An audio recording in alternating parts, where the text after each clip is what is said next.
Hey there, adventurers. Welcome to You Heard It From Us, where we deep dive into the stories, strategies, and secrets of the TTRPG world.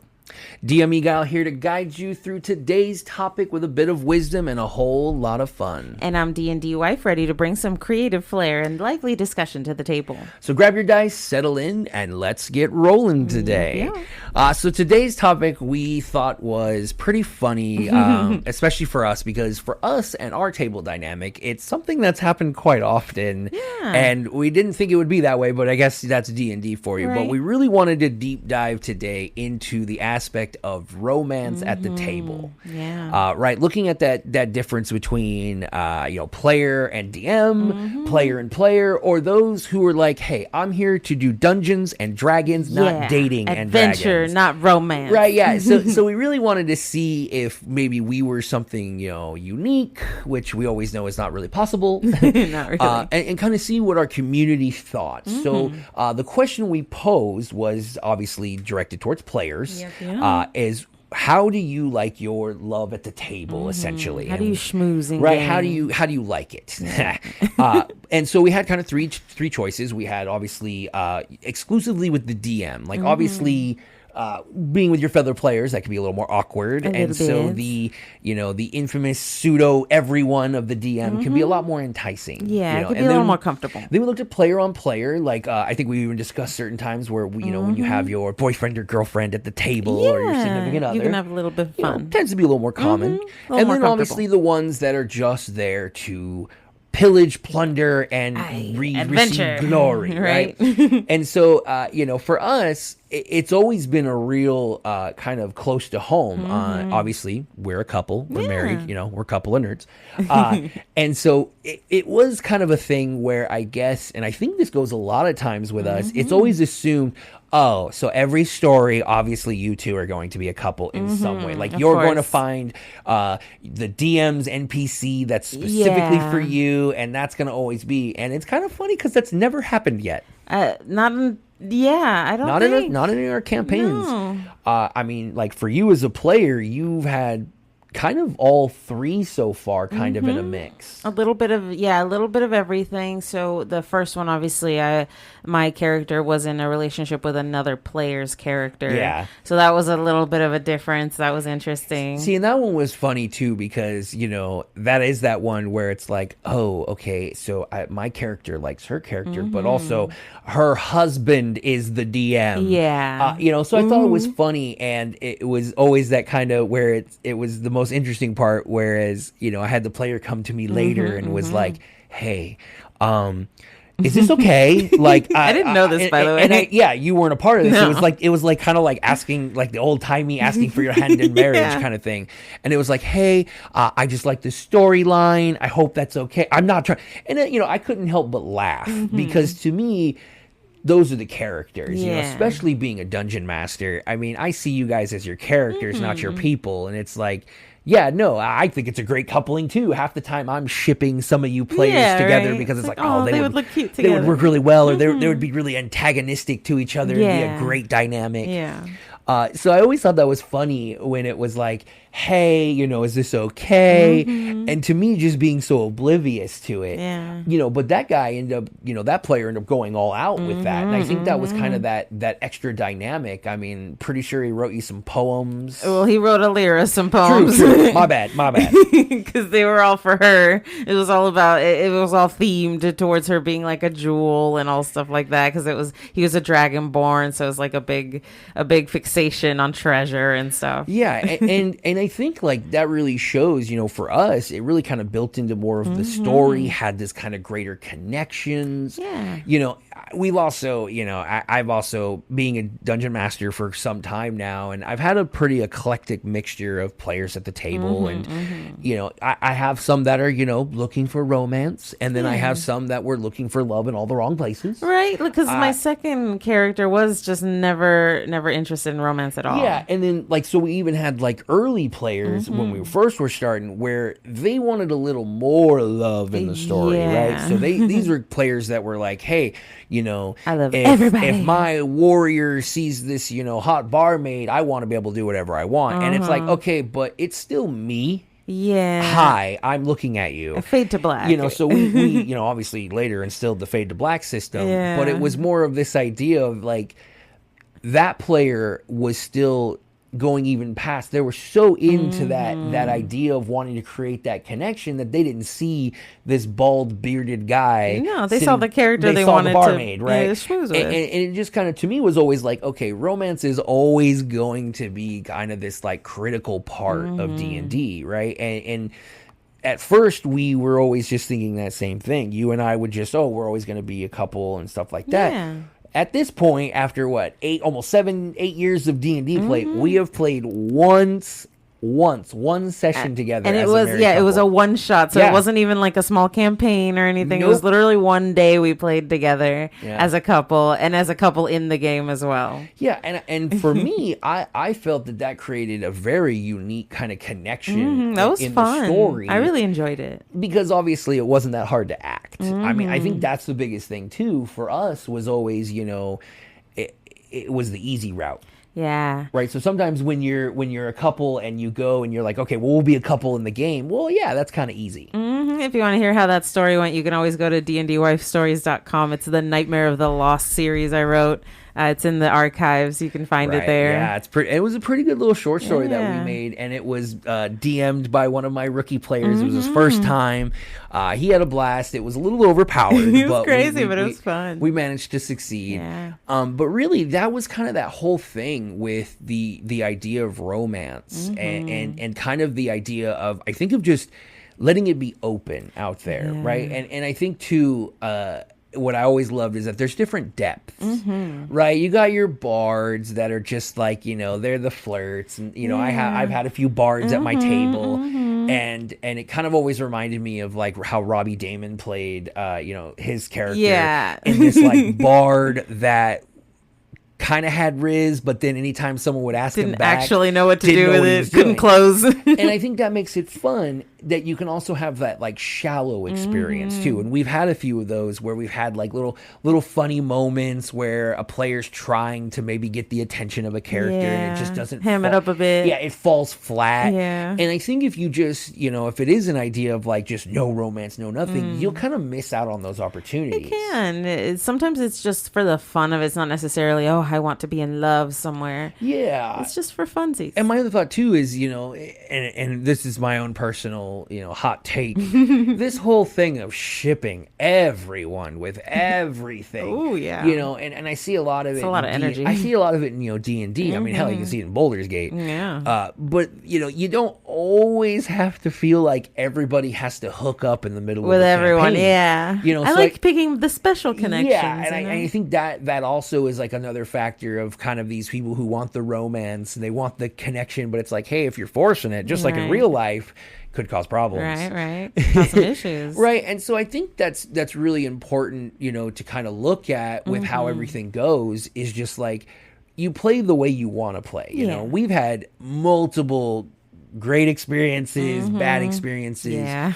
But I think that, it also comes, full circle too, because like we initially posed this to players, but it's obviously us DMs that tend to be kind of the romance, the matchmakers, because we're the ones You're making the facilitators right? of the story. And I think that's funny sometimes when, on my end, I'll make a character and I'll be like, all right, how can I make this character not attractive to one of them? Because if I make it where any of them might flirt with them, this character might now become someone who's going to stick around for years. And I have to be ready for that. And they'll be constantly coming in and out of the story. And in this new campaign, I've done a lot of that where I've played against a lot of the opposite of like the over lustful NPCs to where everyone's a little creeped out and trying to stay away from them. It's not about having to, find someone. It's having to avoid the crazies out there. Yeah. And so, it kind of makes it fun because you can kind of also play a little bit on your players, avid lust for relationships. And then it's like, oh, you want someone who loves you? Here's someone who loves you. Yeah. You just don't want them ever around you anymore. But I think that's really why for us it was so important, because even when we initially were like, oh, no, this will never come up, it comes up every time. Yeah. all the time, right? Even if we don't want it to, it just happens. And I mean, as you as a player, I mean, I feel like it becomes kind of where it is like it's another like extra level of a safety net into the characters, right? Like the more connections, it's like, hey, DM, you wouldn't kill me in front of my husband, would you? Right? Or I just found my soulmate. You wouldn't do that to us.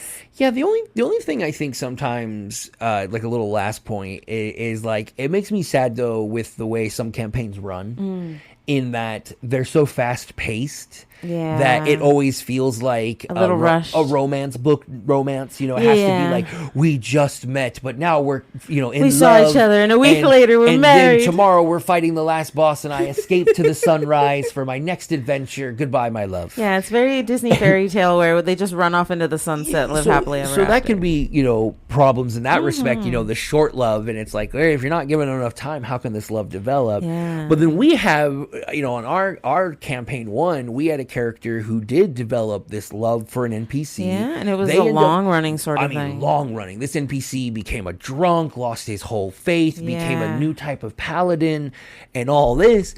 And then at the end of the campaign, after all this love and everything, the player ended up ascending to demigod status, thus removing themselves from like the material component of the world, gives their husband a necklace to allow them to essentially live forever, and goes, you know, remember me, and then goes away. And to me, that's like even more of a horror story. Pine for me forever, my love. Yeah, because it's like, you know, our stories that go long, and here we had this great romance, and then you get to this end point, because obviously, as most D&D stories, you either become a god or you die. Yeah. You know, so here's this poor NPC that now essentially lives forever widowed. But not, because she's out there somewhere. But just, you know, like kind of like not the person she was in the before. Magicians, when Julia started to ascend, and her kind of, she just doesn't have a mind for the small things anymore. And so that's the other side of like these long romance stories, and it's so kind of cool in my mind, because you get the romance story, but then you get these long drawn out, but then they always kind of end in a typical, you know, D&D style fashion, because no one wants to retire with 3 kids and just become a nobody farmer. Right. Well, some of us do. That would be fun. We'll see. But we figured, as always, with Heard It From Us, or You Heard It From Us, excuse me, is that you don't always just want to hear it just from us. No. And so we always pose a question to the community. So, D&D-wife, what were the results this time around, and what was the question? So we, you know, the question was romance at the table. How do you schmooze in game? And there were 3 options: the NPC love interests, the fellow player PC love interests, and no romance whatsoever. This ain't that kind of story. You know, not trying to have that. And sadly, nobody chose that one. Everyone seems to really be on the side of love in this poll. Yeah, across our Discord, YouTube, and pages, it looks like it was kind of split almost evenly amongst the DM and the player love. Yeah, the fellow NPC player love interest won out by just like a hair, but really it was pretty even. And I think, you know, looking at the results, one thing obviously I think is the universal that we've learned is that players want love. Yeah. And that nobody really wants to go on an adventure alone. No, that's no fun. Even if you are like with a friend group, so to speak, and your friends in game, it still seems to gravitate towards finding like a soulmate or something in the game. Yeah, and I think the reason why obviously there's a slight nod to the player on player is just because obviously a lot of couples tend to get into D&D together. That's true. You know, a lot of times you hear the story of, you know, the reluctant girlfriend or boyfriend that's dragged to the table. Yeah. I mean, we ourselves at the table with Etlink and Thomas, we kind of originally had that. Yeah, they joined as a couple, and for a while we were like, okay, maybe one of them might get bored, not quite be for them. Or it might be a temporary thing. Yeah, and so we never knew, but of course D&D hooks everyone, and now they're both just kind of taking the bait. And all they needed was a taste. Right, they're here every session bright and early. But it really shows that it is kind of that kind of starter thing. You kind of pull in because, you know, I know that, you know, not every table, everyone is kind of knows they're a DM or anything like that, especially if you play like Adventurers League. That can be really hard if you're not really in a communicative zone with your dungeon master. You know, if he's not someone you have their phone number and you can be like, hey, I was thinking about this or that. It's difficult to develop. Whereas if it's your fellow players and it's, you know, your 4 friends from high school, you can talk on the downtime going, hey, you know, we should get into this antics, or I think I should do this. Would it be cool if my character makes a move on your character, you're welcome to do whatever you want. Yeah, you can say no, don't even worry about it. Or, let the dice decide, which is a big That's thing. my favorite. Big thing for our table is we usually exclusively let any kind of awkward moment, or if you don't know, we just let the dice decide. Yeah, and call it fate.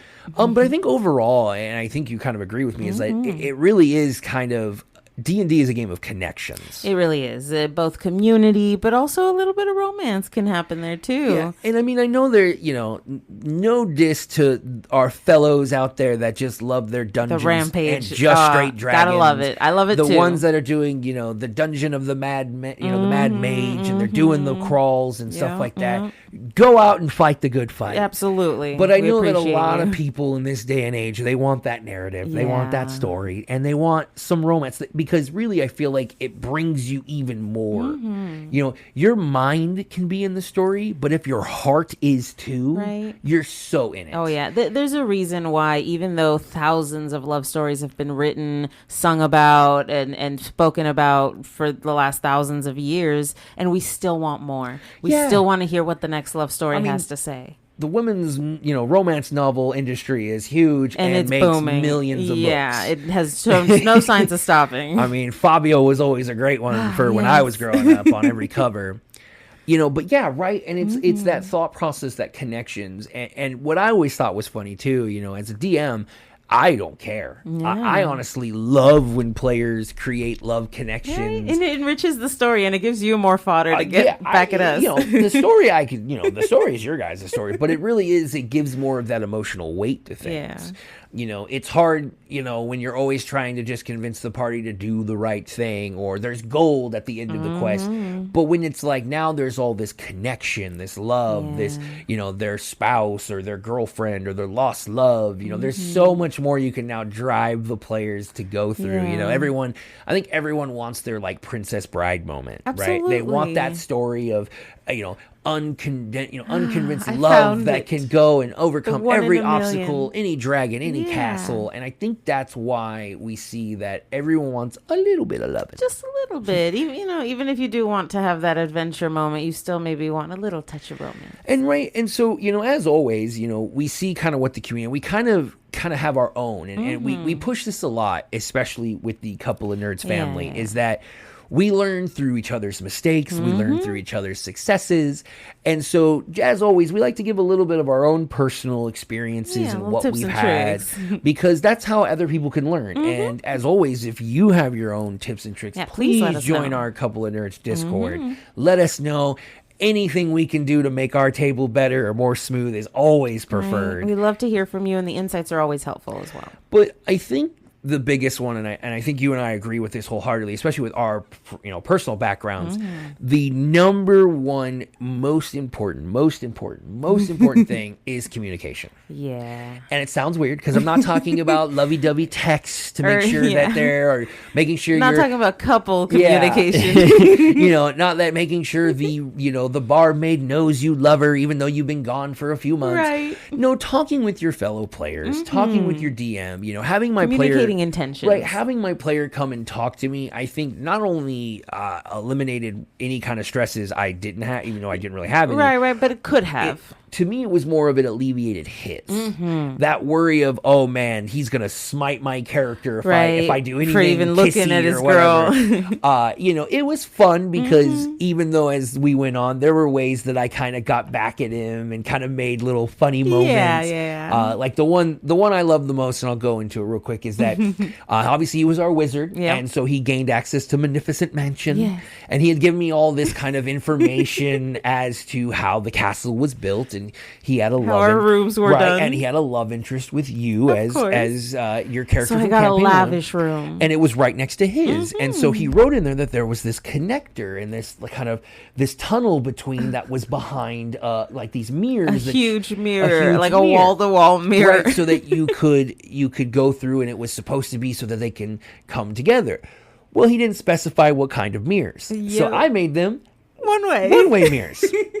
So in essence, this now cave, which he was supposed to be, so they could sneak and talk to each other, now looks like a creeper cave. Yeah, a little bit. And I just remember him looking at me and just giving me this like look of like, well, that's not what I meant. It's like, yeah, I know, but you didn't say. But you didn't say. And see, it just made it. I think that little scene was so much more hilarious. I think Alira screamed. The entire party came running, and it became such a huge inside sealed joke. on one end because his side was also one-way one-way mirror. So you sealed that side, so he couldn't get in the tunnel. But if you wanted to, you could watch him. Yeah, which he was cool with. He didn't care, I guess. And I think that's where the funness comes, because now that there's not this kind of animosity, there's not like, because I feel like if there wasn't communication, that scene could have been taken way different. Or it could have been built up in his head a lot more and caused issues that might not have even been necessary. Does the DM think I'm a pervert? Like, is this what's going on? No. Like, is this the guy really mad at me? Or did I do something wrong? Is this a punishment? No, we all knew it was just fun. As a DM, I'm a very stickler for words, and all my players know that a wish spell can be the worst thing they can get. So it's just a fun way to really include, and it really also comes to communicating amongst players. Yeah, D&D is fun. D&D is great. It's amazing. But it's also a 2-player game. It's multiplayer. Everyone's in the game. Your fun ends at someone else's not fun. Yeah. So it also means, talking with a player. If you are trying to say, hey, I think it'd be funny if our players, if the other player says no, that's it. Just like the real world. Yeah. It's just like the real world.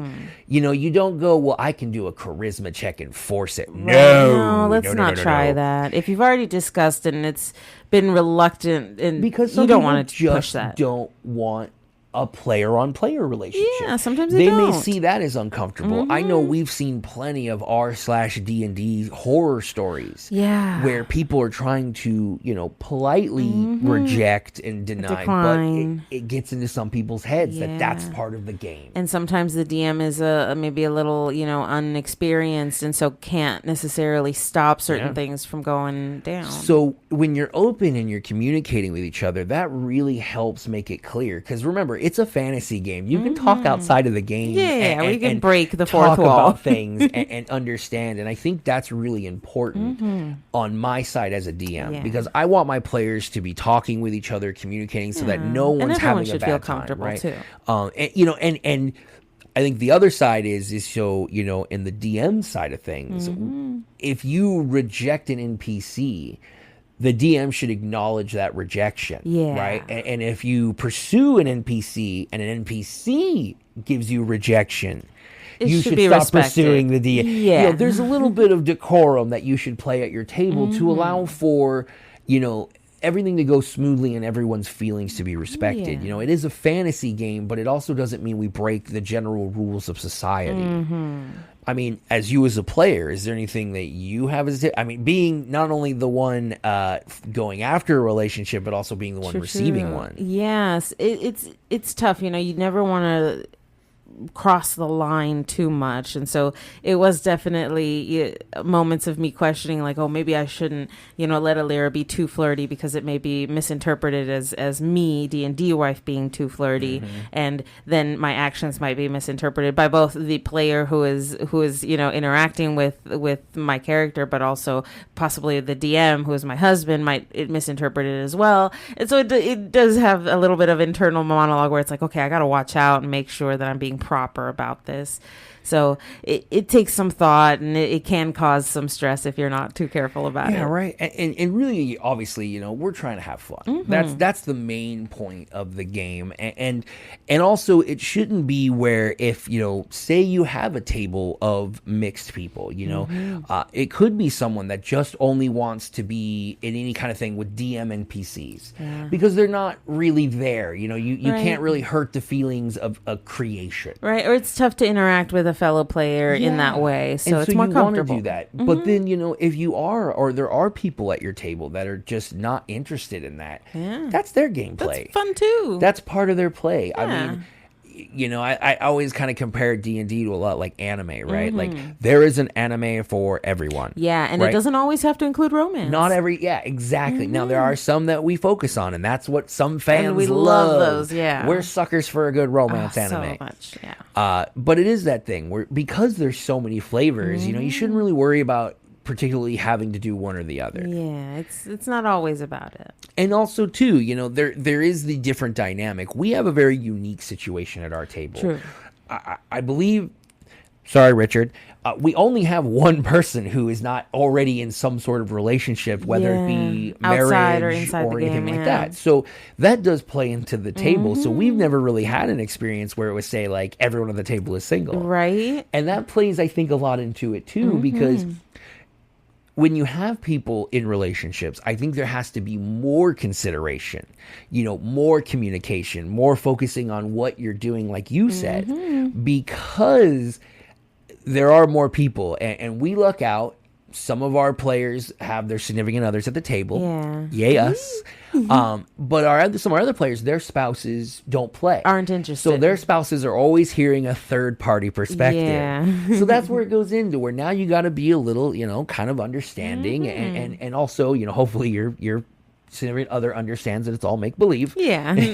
not necessarily real. We would always laugh and we would always say we would invite the wives over just to see what would happen right in those see how they situations interacted with and it. be like, hey, you could see your husband as a little geeky dragon trying to flirt, and it would be really hilarious. Yeah. They never take us up on the offer, but it would be I think a real funny situation to have happen. I think it'd be great. Right. And so it's just that thing where it really depends on the table. It depends on the players. Yeah. But I think no matter what it is, everybody wants to feel a little bit of love. Yeah. Whether it's friendly, whether it's romantic, it's some sort of love at the table's nice, With your personal experience, obviously you've kind of had all three at this point. I have, yeah. Do you have a preference yourself? Can we get your actual vote to this whole thing? I will say it's way easier to not have any romance because you can just focus on adventuring and just like kick butt. And really that's the focus of that. So I really liked that with Brenna and the freedom that came with that. I didn't have to worry about being in a relationship with any other, either whether it be an NPC or a player character. It was nice. It was a little freeing. But I do kind of prefer being in a relationship with a DM NPC because it means I'm kind of in a relationship with my husband. Yeah, that's obviously it hasn't happened as often with us, which is always hilarious. It's funny, and right, it is that thing. You kind of caught me off guard on that one. I'm so sorry. Cute. But right, we are special in that way. But I also think it just creates just new avenues, and like you said, it's another level of D&D. We like our D&D with a slice of realism because we want to make sure to feel as close to the real as we can with Extraeus. Because the emotions really hit harder that way. And I feel that's an aspect of it and why we want to discuss it today and that it's important. And as much as you want to say, okay, let's not have it, the stories that are created through these kind of connections create so much heart-wrenching moments of emotion.